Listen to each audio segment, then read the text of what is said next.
ዓለም እንዳውኑ በዘመናዊ ድሮኖችና አስደናቂ ወታደራዊ መሳሪያዎች ከመዘመኗ በፊት በዘመናቸው ብዙዎችን አጃይብ ያስባሉ ድንቅ የስለላ መሳሪያዎችና ወታደራዊ ቴክኖሎጂዎችን ተቀናጅታ የነበረ ሲሆን ታዲያ እኛም ለዛሬ የጥንቱን ካሁኑ ጋር እያስተያየን ከነፍሳት ድሮኖች አንስተን እስከ ባለጃንጥላ ሽጉጥ ድረስ አስገራሚ የስለላና የውትድርና መሳሪያዎችን ልናስቃኛችሁ ነውና አብራችሁን ቆዩ። አንደኛ፣ ስፓይ ድሮንስ። ጊዜው የአውሮፓውያን አቆጣጠር 2014 ነበር። የሀገሬው መንግስት ውሳኔዎች ያልተመቻቸው አንዳንድ የዩክሬን ነዋሪዎች ተቃውሟቸውን ለማሰማት ባነራቸውን ይዘው ወደ ጎዳና በመውጣት መለስተኛ ብጥበጣና ተቃውሟቸውን አሰምተው ወደ የቤታቸው ይገባሉ። ታዲያ ይህን ጊዜ ነበር ሁሉም በተቃውሞ ላይ የተሳተፉ የኪየቭ ነዋሪዎች ልክ ወደ የቤታቸው ከገቡ በኋላ አንድ ተመሳሳይ የጽሑፍ መልእክት በየስልኮቻቸው የደረሳቸው። ይህም መልእክት የነበረው ውድ ተመዝጋቢያችን በጅምላ ብጥበጣ ውስጥ ተሳታፊ ሆነው ተመዝግበዋል የሚል አጭር የማስጠንቀቂያ መልእክት ሲሆን መልእክቱም የተላከው ከዩክሬን ፖሊስ ነበር።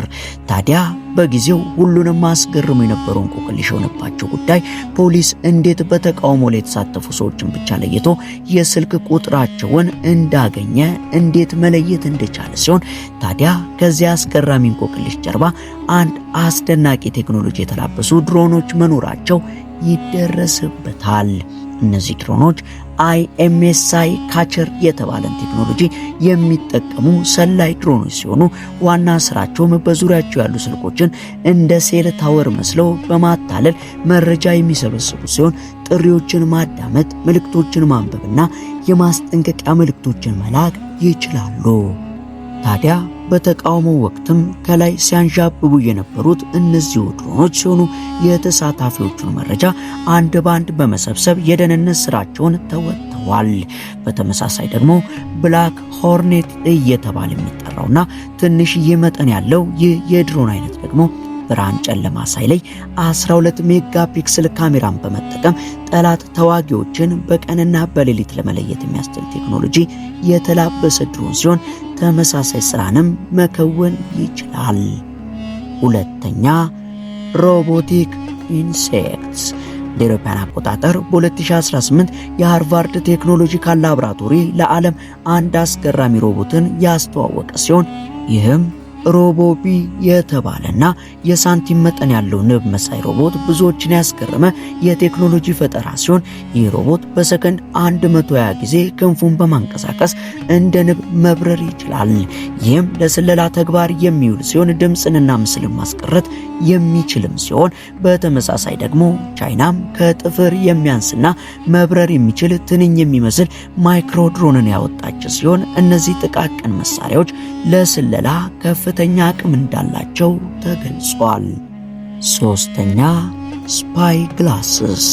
ለአውሮፓውያን አቆጣጠር በ2014 ለስለላ ታስበው የተሰሩት X6 ሰላይ መነጽሮች አጉመንትድ ሪያሊቲ የተሰኘ ቴክኖሎጂን የሚጠቀሙ ሲሆን እነዚህ መነጽሮች የሰዎችን ፊት በማንበብ ከወንጀል ዳታቤዝ ውስጥ መረጃን ማግኘት የሚያስችሉ ለሰላዮችና ለወንጀል መረጃ ሰብሳቢዎች እጅግ ጠቃሚ የሆኑ የደህንነት መነጽሮች ሲሆኑ እንደ ሩሲያ ባሉ ሀገራትም በስፋት ጥቅም ላይ ይውላሉ።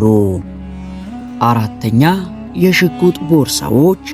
ይህ በ1970ዎቹ የጀርመን ኩባንያ ውስጥ ይሰራ የነበረው ሄክለር ኤንድ ኮች የተባለ ሰው የሰራው ይህ የሽጉጥ ቦርሳ በጊዜው ብዙዎችን አጃይብ አስብሎ የነበረ ሲሆን በተለያዩ የሆሊውድ ፊልሞች ላይም ይስተዋላል። አሰራሩም የተለመደ በሚመስል ቦርሳ ውስጥ MP5K የተሰኘን የማሽን ሽጉጥ የሚደብቅ መሳሪያ ሲሆን ይህ መሳሪያ ለባለስልጣናት ጠባቂዎች ታስቦ የተሰራ ሲሆን ምንም እንኳን በጊዜው ትንሽ ለአጠቃቀም አዳጋች የነበረ ቢሆንም በ2003 በድጋሚ በቴክኖሎጂ ተሻሽሎ ቀርቧል። አምስተኛ፣ ሰላይ ድንጋዮች። የሩሲያ መከላከያ ሚኒስቴር የርቀት መቆጣጠሪያ ያላቸውና ካሜራ የተገጠመላቸው ሰላይ ድንጋዮች ላይ በስፋት እየሰራ ሲሆን የእነዚህ ድንጋዮች ዋና ስራም እስከ 1 ማይል ርቀት ላይ በሚገኝ ማንኛውንም የጠላት እንቅስቃሴ ማጤን ሲሆን በውስጣቸው የያዙትን ካሜራ ከላይ ብቅ ብሎ በመቅረጽ መሰለል የሚችል ሲሆን እንደ አውሮፓውያን አቆጣጠር በ2007ም ብሪታንያ የሩሲያ ሰላዮችን ለመከታተል ተመሳሳይ ዘዴ ስትጠቀም ተስተውላለች። 6ኛ የሚታጠፍ ሽጉጥ ማሽን። ይህ DEBM-21 የተሰኘ ታጣፊ የሽጉጥ ማሽን እንደ አስፈላጊነቱ ተንቀሳቃሽ ሬዲዮ ሊሆንና አስፈላጊ ከሆነ እንደ መደበኛ ጠመንጃ መጠቀም የሚያስችል መሳሪያ ሲሆን ሆኖም ግን ይህንን ሁሉ ለማድረግ ከመተኮሱ በፊት ጥቂት ሰከንዶች የመክፈት ሂደት ሊያስፈልገው ግድ ይላል። 7ኛ የብዕር ሽጉጦች። በ1920ዎቹ ብቅ ያሉትና በሁለተኛው የዓለም ጦርነት ወቅት በስፋት ጥቅም ላይ የዋሉት የብዕር ሽጉጦች በዩኤስ የስትራቴጂክ አገልግሎቶች ተዘጋጅተው የቀረቡ ሲሆን ስቲንገር ሽጉጥ በመባል ይታወቃሉ። ይህም ሚስጥራዊ መሳሪያ አንድ 22 ካሊበር ጥይትን ሊተኩስ የሚችል ቢሆንም ለኢላማ በጣም ቅርብ መሆንንና ለመተኮስ ጊዜ የሚወስድ በመሆኑ ተፈላጊነቱ ሊቀንስ ችሏል። 8ኛ የሚፈነዳ ቸኮሌት።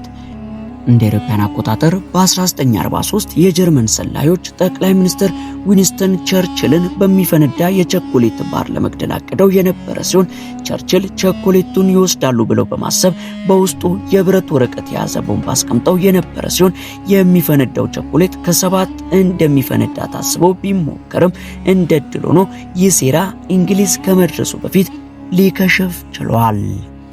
9ኛ የሲጋራ ቦምቦች። ፊደል ካስትሮ በ1959 ኩባን ከተቆጣጠሩ በኋላ የዩኤስ መንግስት እሱን ለማስወገድ በተለያዩ መንገዶች ሞክሩ የነበረ ሲሆን ከነዚህ ሙከራዎች አንዱ የካስትሮን ተወዳጅ ሲጋራዎች ገዳይ በሆኑ ንጥረ ነገሮች በመበከል ሲሆን ከዚህ በተጨማሪ ደግሞ የሚፈነዱ ሲጋራዎችን መፍጠር ነበር። ታዲያ ምንም እንኳን ሙከራቸው ፊደል ካስትሮ ላይ ባይሳካም እነዚህ የትንባሆ ቦምቦች ግን በተለያዩ ጊዜ ጥቅም ላይ ይውሉ ነበር። 10ኛ መጽሐፍ ሽጉጥ። ይህ ፍራንቼስኮ ሞሮሲኒ በተባለ ሰው የተሰራው ይህ መጽሐፍ ውስጥ የተደበቀ ሽጉጥ መጽሐፉን ሳይከፍቱት ለመተኮስ የሚያስችል የተለየ ዘዴ ነበረው። የሚፈጠረው ሰው ብዙ ጠላቶች ባሉበት አደገኛ ጊዜ ውስጥ ራሱን ለመከላከል ብሎ የፈጠረው ሲሆን በተለያዩ ምክንያቶች ብዙም ጥቅም ላይ ሳይውል ቀርቷል። 11ኛ የቡልጋሪያ ዣንጥላ።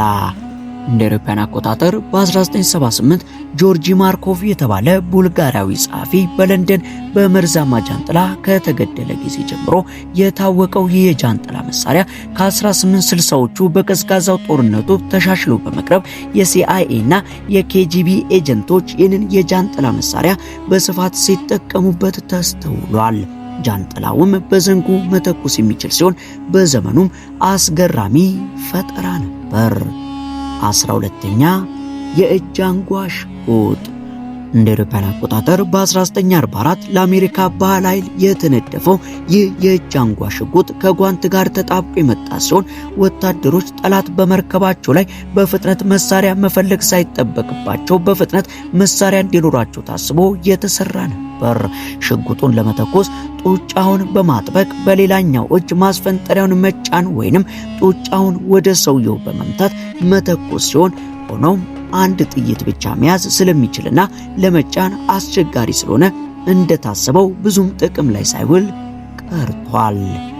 13ኛ የእጅ ቦምብ መዶሻ። በቻይና ሻኒ ግዛት የሚኖር አንድ ሰው ለ25 ዓመታት ያህል ለውዝ ለመሰባበር ሲጠቀምበት የነበረው መዶሻ የኋላ ኋላ ቻይና ሰራሽ የእጅ ቦምብ መሆኑ የታወቀ ሲሆን እነዚህ የእጅ ቦምቦች በዋናነት በቪየትናም ጦርነት ወቅት ጥቅም ላይ ይውሉ ነበር። ሚስጥራዊ የእጅ ቦምቦችም ነበሩ። ታዲያ የመዶሻ ቦምብም ያን ሁሉ ጊዜ ሳይታወቅ እንደ መዶሻ ሲገለገልበት የነበረ ሲሆን አለመስራቱ ጠቀመው እንጂ በዚያ ሁሉ ጊዜ ውስጥ የሚሰራ የእጅ ቦምብ ቢሆን ኖሮ ምናልባትም ሰውየው በሕይወት መቆየቱ አጠራጣሪ ነበር። 14ኛ የሽጉጥ ቀበቶ መያዣ።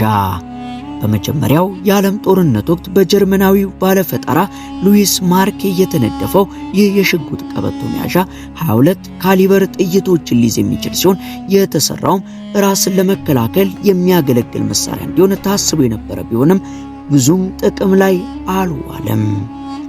እናም ዓለም እንዳሁኑ በቴክኖሎጂ ሳትራቀቅና ሳትዘምን እንዲህ ያሉት የስለላና የውትድርና መሳሪያዎች ጥቅም ላይ ይውሉ ነበር ለማለት ያክል ይህንን አቀረብንላችሁ።